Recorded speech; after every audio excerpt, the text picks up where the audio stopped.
Frankly, I wish they'd move all pro wrestlers to an island and then give them all the steroids they want.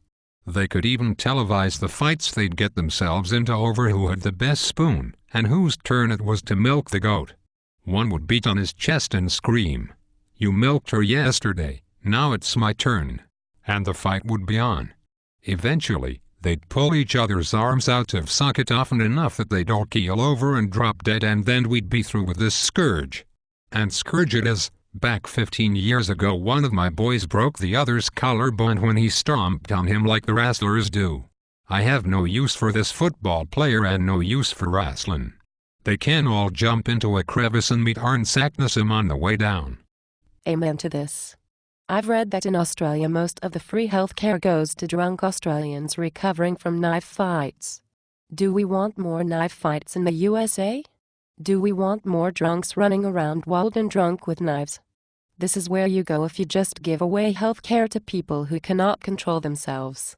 In Canada, over half of the injuries are snow-related, but here in Georgia we have almost no snow. Do we import snow and give people snowmobiles, or do we just stay warm and have drunks with knives? Those are your choices with universal health care. I say no, we don't need it. I have a nephew who works in the U.S. Department of Transportation. I think he's responsible for this. He works in the bridge division, and he told me that they have been gambling with the money Uncle Sam gives them, and betting on hot dog eating contests. The reason the hot dog eating contests have been so big on TV lately is because billions of dollars have been gambled on them over the past 3 or 4 years. If you want to blame someone, here's as good a choice as any other. I gather they've been turning all the department trucks into lowriders, with some of the money, too.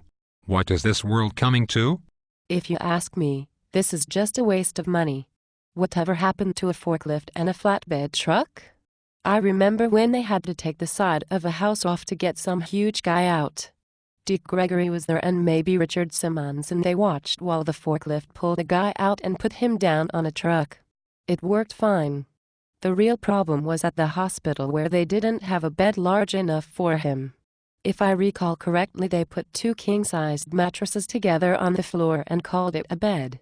The real problem is that people get to be 400 pounds and say, "Let's eat some more." They don't need some fancy ambulance. They aren't sick, they're just fat. The best thing to do is to knock donuts out of fat people's hands whenever you see them eating. Say to them, "Hi fatso, you're wasting my tax dollars with your fatness." That's what I do. Luckily, I'm old but slender, so I can run away before they can topple over on me. How dare you people criticize this greatest of all administrations? When God created heaven and earth, he knew that in the year 2000 on the planet called Earth that George Bush would rise to rule all. If this disciple of God believes that we need his immigration package, then who are we mere earthlings to dispute the wisdom of God? For have no doubt, George Bush speaks with God's approval. Hooray for President Bush.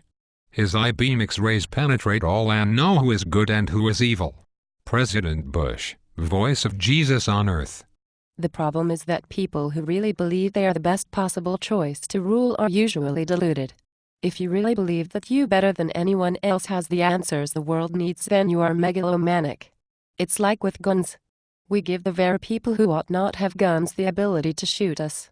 Anyone who really wants to walk around with a gun on his hip is a guy who ought not be allowed to have a butter knife on his hip. That's why we have police who shoot down innocent and crazy people.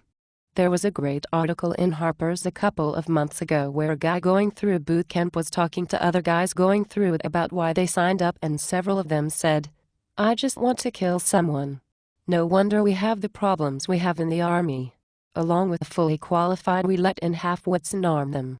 What do you expect to happen? They can't all be happy giving each other blowjobs.